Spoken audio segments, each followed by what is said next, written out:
सभी को स्वागत है आपका आपके अपने चैनल किरण के हिंदी में।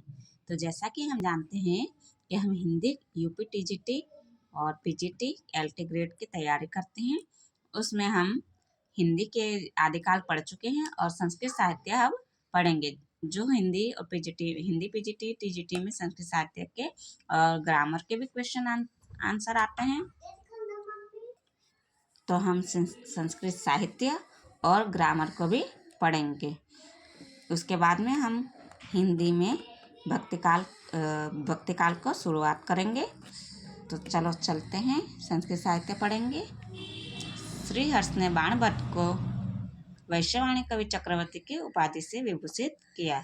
तुरंग बाण की भी उपाधि प्राप्त हुई है, यानी कि बाणभट्ट को दो उपाधियां प्राप्त हुई है। एक तो वैश्यवाणी कवि चक्रवर्ती की और दूसरी है तुरंग बाण की। बाणभट्ट के पिता का नाम है चित्रभानु तथा माता राज्य देवी थी। बाण के दो भाई हैं, एक तो चित्रसेन व दूसरे हैं मित्रसेन, यानी कि ये कुल 3 भाई थे। बाण के रचनाएं हैं कादम्बरी, हर्षचरित, चंदी शतक, पार्वती परिणय, मुकुट ताड़ित, पद्य कादम्बरी। कादम्बरी बाणभट्ट की प्रौढ़ व अंतिम कृति है। यह उनकी ही नहीं, समस्त संस्कृत साहित्य की अनूठी गद्य रचना है। कादम्बरी की कथा एक जन्म से संबंध न होकर चंद्रापीड़ और वैशंपायन के 3 जन्मों की कथा है। कादम्बरी के 2 भाग, पूर्व भाग जो कि बाणभट्ट द्वारा रचित, उत्तर भाग उनके पुत्र भूषण भट्ट द्वारा यानी कि पुलिन भट्ट ने की है। तो आगे देखते हैं अप्पय दीक्षित जी को। तो अप्पय दीक्षित का समय है 1525 ईस्वी सन से 1598 ईस्वी सन। यह संस्कृत के काव्यशास्त्री, दार्शनिक और व्याख्याकार थे। इनकी रचनाएं कुवलयानंद और चित्रमीमांसा हैं। सुप्रसिद्ध व्याकरण भट्टो दीक्षित इनके शिष्य हैं। आनंदवर्धन जी को देखेंगे, यह 9वीं सदी है, 9वीं शताब्दी है। इनकी रचनाएं हैं विषम बाण लीला, अर्जुन चरित, देवी शतक, तत्वालोक और ध्वन्यालोक। हमें इन रचनाओं को याद रखना है कि कौन कौन सी रचना है। विषम बाण लीला, अर्जुन चरित, देवी शतक, तत्वालोक और ध्वन्यालोक। ध्वन्यालोक ग्रंथ में 4 उद्योत हैं। ध्वन्यालोक में 3 भाग हैं, मूल कारिका, व्रति तथा उदाहरण। ध्वन्यालोक ध्वनि तत्व से संबंधित है। आनंदवर्धन ध्वनि संप्रदाय के प्रवर्तक हैं, यानी कि क्वेश्चन छोटा सा है लेकिन बहुत ही इम्पोर्टेंट है और आ जाता है कि ध्वनि संप्रदाय के प्रवर्तक कौन है। तो आनंदवर्धन जी हैं। विशाख दत्त को देखेंगे, तो वे सामंत बटेश्वर दत्त के पौत्र व महाराज प्रसु के पुत्र थे। इनकी रचनाएं देखेंगे मुद्रा राक्षस, देवी चंद्रगुप्त, अभिसारिका वंचित का।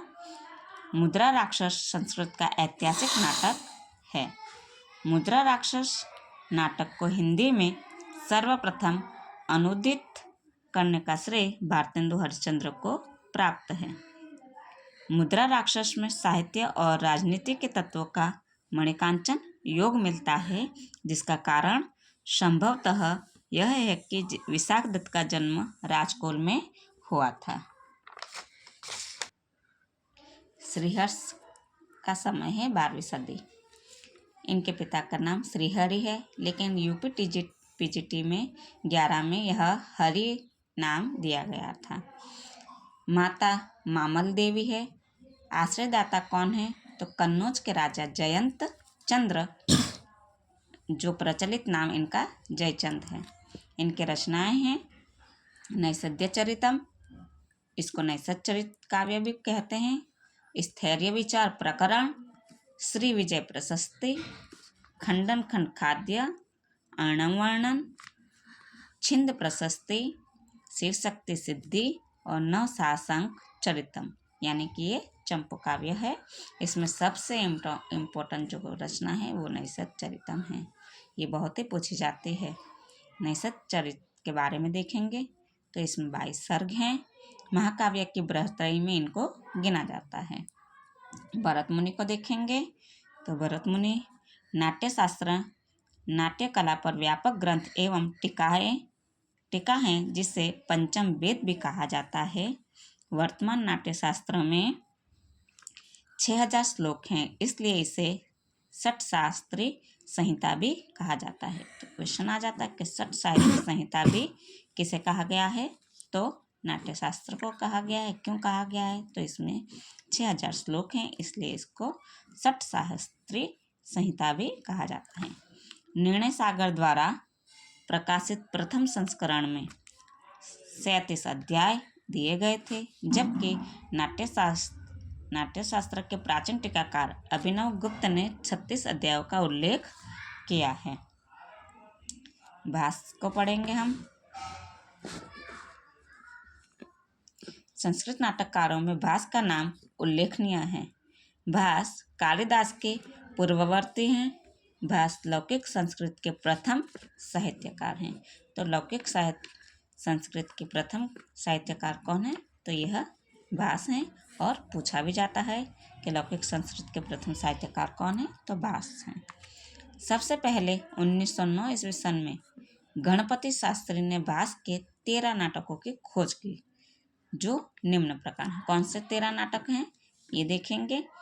प्रतिमा नाटक, अभिषेक, पंचरात्र, मध्यम यायोग, दूत घटोत्कच, कर्णभार, दूतवाक्य, उरुभंग, बालचरित और चारुदत्त, अभिमारक, प्रतिज्ञा योगधरायण और स्वप्नवासव दत्तम।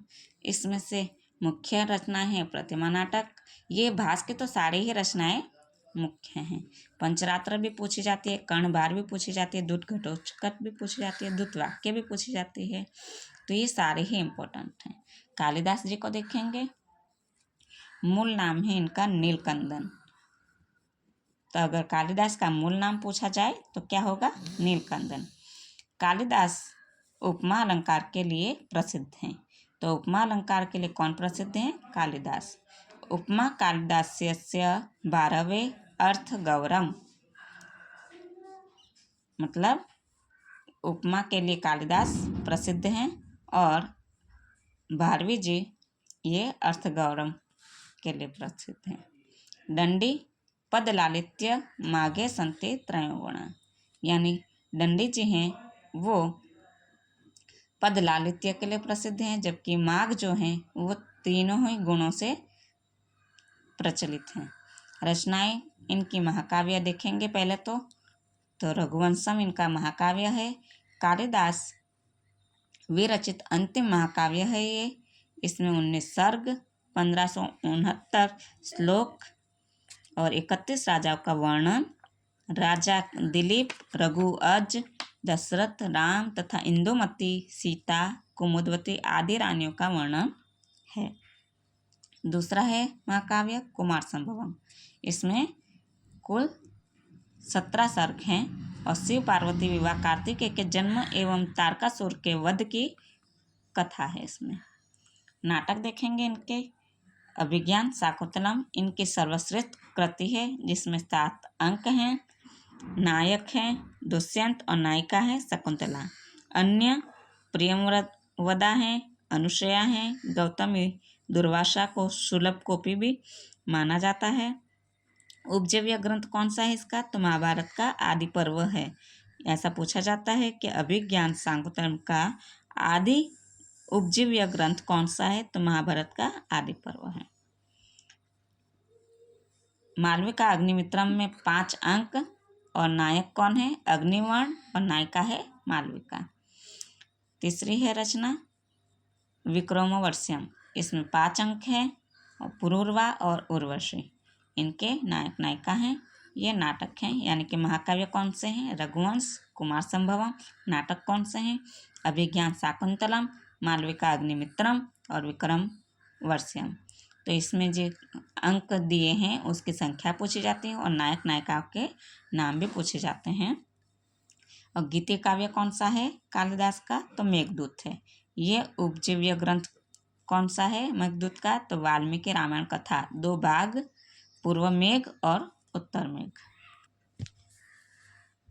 मेघदूत में श्लोक 115 हैं और पात्र यक्ष, यक्षिणी, वियोग श्रृंगार प्रधान है। तीसरा है ऋतु संहारम। इसमें 6 सर्गों में 6 ऋतुओं का वर्णन है। 144 श्लोक में वर्णन है इसका। ग्रीष्म से वसंत तक का वर्णन है। भवभूति को देखेंगे। मूल नाम इनका श्रीकंठ है और पिता नीलकंठ है, यानी कि नाम इनके एक जैसे हैं, लेकिन हमें याद रखना है कि पिता नीलकंठ और मूल नाम श्रीकंठ है। माता इनके हैं जतुकर्णी, कई बार पूछा गया है। गुरु है ज्ञान निधि। भवभूति को श्री कंठ पद लांछन कहा गया है। इनके रचनाएं हैं मालती माधव, इसमें है 10 अंक, श्रृंगार प्रधान रचना है। मालती और माधव तथा मकरंद और मदयंतिका की प्रेम कहानी है। महावीर चरित ये रचना में 7 अंक है। वीर रस प्रदान रामायण के पूर्वार्ध की कथा है। उत्तरामचरित में 7 अंक है। करुण रस प्रदान है। पूछा जाता है कि कौन से रचना है जिसमें करुण रस प्रदान है, तो उत्तरामचरित है। रामायण के उत्तरकांड पर आधारित रचना है यह। इसमें जो 7 कांड आए हैं उसका विवरण देखेंगे। तो प्रथम अंक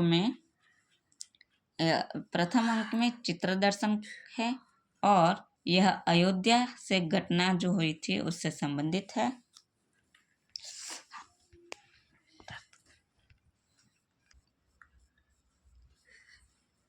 द्वितीय अंक में पंचवटी प्रदेश है। दूसरा अंक कौन सा है? पंचवटी प्रदेश। और यह दंडकारण्य का जन प्रदेश से घटना संबंधित है। तृतीय अंक है छाया। पूछा जाता है कौन सा अंक कौन से नाम से है, तो ये अंकों के नाम है, ये अंक है और ये घटना कौन से घटना से संबंधित है वह लिखा है। तो छाया किससे संबंधित है? दंडकारण्य का पंचवटी प्रदेश से। चतुर्थ अंक कौशल्या जनक मिलन से है। इनका नाम है कौशल्या जनक मिलन, यानी कि चौथे अंक का नाम है कौशल्या जनक मिलन और ये वाल्मीकि आश्रम घटना से प्रसिद्ध है। पंचम अंक में है कुमार विक्रम। ये पंचम अंक का नाम है कुमार विक्रम और घटना कहाँ हुई थी? तो ये वाल्मीकि आश्रम में हुई थी। षष्ठ है कुमार प्रत्यभिज्ञान और ये वाल्मीकि आश्रम में हुई थी। सप्तम अंक है सम्मेलन, इसको गर्भांक भी बोलते हैं और ये घटना भी कहाँ हुई थी? वाल्मीकि आश्रम में हुई थी। एकह रस करुण एवं कहकर भगवती ने करुण को रसराज घोषित किया है। किसको? करुण को रसराज घोषित किया है। किसने? भगवती को। भगवती ने तीनों नाटकों में विदूषक का सर्वथा अभाव है। मतलब भगवती के नाटकों में किसका अभाव है? विदूषक का। आगे हम देखेंगे भारवी को। मूल नाम क्या है इनका? दामोदर। भारवी उनकी उपाधि थी। माता सुशीला और पिता है श्रीधर। पत्नी रसिका या रसिका। महाकवि भारवी अर्थ गौरव के लिए जाने जाते हैं। सहसा विदधित न क्रियाम, यानी कि अचानक कार्य न करें। सूक्ति किराता अर्जुनियम के 2 सर्ग के 30वां श्लोक है। भारवी इसके लेखक हैं। सुप्रसिद्ध टीकाकार मल्लीनाथ ने भारवी की उपमा नारियल के फल से की है। यानी मल्लीनाथ हैं, उन्होंने भारवी को किसकी उपमा दी है? नारियल के फल की उपाधि दी है। रचनाएं कौन सी है? किराता अर्जुनियम महाकाव्य है यह। कुल सर्ग 18 हैं और प्रधान रस इसमें वीर रस है। श्लोक 1040 हैं। कथा वस्तु कहाँ की है? तो महाभारत के वन पर्व से ली गई है। भारवी संस्कृत काव्यों में रीति शैली के जन्मदाता हैं। संस्कृत काव्यों में रीति शैली के जन्मदाता हैं। किराता अर्जुनियम ग्रंथ के प्रारंभ में श्री तथा प्रत्येक सर्ग के अंत में लक्ष्मी शब्द का प्रयोग है। इसके प्रथम तीनों सर्गों को पाषाण त्रय कहा जाता है। माघ को देखेंगे तो माघ का स्थान कहाँ है? गुजरात में। ये गुजरात के रहने वाले थे। रचनाएं हैं शिशुपाल वधम, यह महाकाव्य है।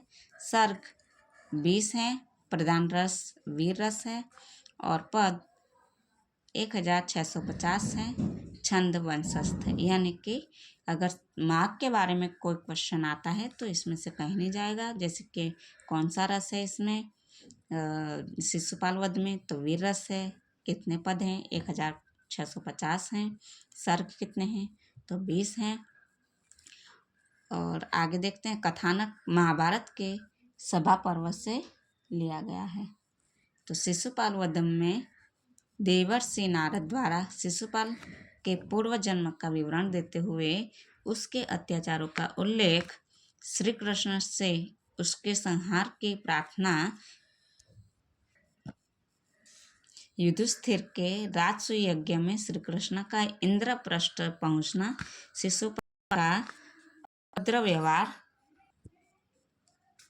और क्रुद्ध श्री कृष्ण द्वारा उसका वध करना वर्णित है।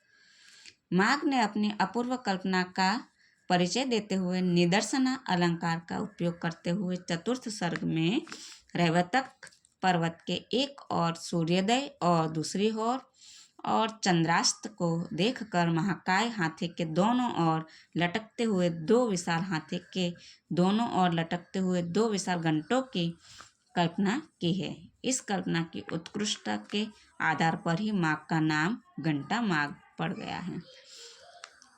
उपमा, अर्थ, गौरव, पद, लालित्य तीनों गुणों के लिए माघ प्रसिद्ध है।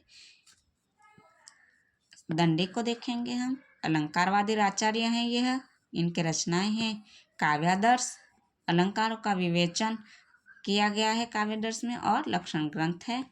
अवंती सुंदरी ये काव्य है और कवि ने इसमें अपने जीवन के बारे में संक्षेप में बताया है। 10 कुमार चरित काव्य है। इसमें 3 कथा हैं और कथा है 3 भागों में बटी हुई हैं। पहली तो पूर्व पीठिका 10 कुमार चरितम और तीसरी है उत्तर पीठिका। 10 राजाओं का वर्णन भी है इसमें। छंदो विचित्र, कला परिच्छेद, द्विसंधान काव्य ये भी रचना है इनके। काव्य शोभाकारान धर्मान अलंकारान प्रचक्षते पंक्ति दंडी की ही है। सुबंधु, दंडी तथा बादर संस्कृत गद्यकारों की बृहत्त्रयी में गिने जाते हैं। सुबंधु की एकमात्र रचना वासवदत्ता है। मम्मट को देखेंगे, ये 9वीं सदी में है। इनका समय है 9वीं सदी का उत्तरार्ध। रचनाएं हैं काव्य प्रकाश और इसमें 10 उल्लास हैं। तद्दोषो शब्दार्थो सगुणावन अलंकृति पुनः क्वापि, ऐसा एक पंक्ति यानी कि श्लोक देकर भी पूछा जाता है कि ये किसकी पंक्ति है, तो ये मम्मट की है। और आगे विश्वनाथ जी को देखेंगे। साहित्य दर्पण, इसमें 10 परिच्छेद हैं। वाक्यम रसात्मक काव्य की प्रसिद्ध पंक्ति है। रसा अपकर्षा दोषः, अर्थात रस का अपकर्ष करने वाले दोष कहलाते हैं। भामह के बारे में देखेंगे तो रचना काव्य अलंकार, अलंकार संप्रदाय के प्रवर्तक हैं यह। भामह पहले आचार्य हैं जिन्होंने विधिवत साहित्य शास्त्र की रचना की है। तो विधिवत साहित्य शास्त्र की रचना किसने की है, तो भामह ने की है। न कांतमपि निर्भूषम विभाति वनिता मुखम, ये किसका सूत्र है, तो भामह जी का। भामह ने 38 अलंकार माने हैं। भामह ने सभी अलंकारों में वक्रोक्ति को प्रधानता दी है। शब्दार्थो सहितो काव्यम गद्य पद्यम च दुविधा इनकी प्रसिद्ध पंक्ति है। साहित्य शास्त्र के पितामह कहलाते हैं यह। राजशेखर को देखेंगे, इनकी रचना है। तो सबसे पहले नाटक देखेंगे, बाल रामायण, दूसरा है बाल भारत, तीसरा है विद्वशाल भंजिका, कर्पूर मंजरी जिसमें प्राकृत भाषा में लिखा गया है और ये षट्क रचना है। काव्य मीमांसा है, 18 अध्याय हैं। अपूर्ण ग्रंथ माना जाता है। राजशेखर में अगर अपूर्ण ग्रंथ पूछा जाए तो ये काव्य मीमांसा है। कर्पूर मंजरी में राजशेखर ने भैरवानंद के नाम से एक सिद्ध योगी की समावेश किया है। नाट्यशास्त्र के टीकाकार अभिनव गुप्त ने सबसे पहले सट्टक की परिभाषा की और इसे नाटिका के निकट रखा। हेमचंद्र ने अपने शब्दानुशासन में लिखा है कि सट्टक एक भाष्य होता है। प्रायः सट्टकों के नाम उनकी नायिकाओं के नाम पर दिया गया है। सट्टक एक प्रकार का नाटक है। तो आज हमने संस्कृत साहित्य के सभी साहित्यकार थे जिन्हें हमने देख लिया है। इतने ही टीजीटी पीजीटी में पूछे जाते हैं। जितना यहाँ पढ़ाया है उसी में से एक ना एक क्वेश्चन, सारे क्वेश्चन आ जाते हैं। तो आज के लिए इतना ही। सभी को राधे राधे, धन्यवाद।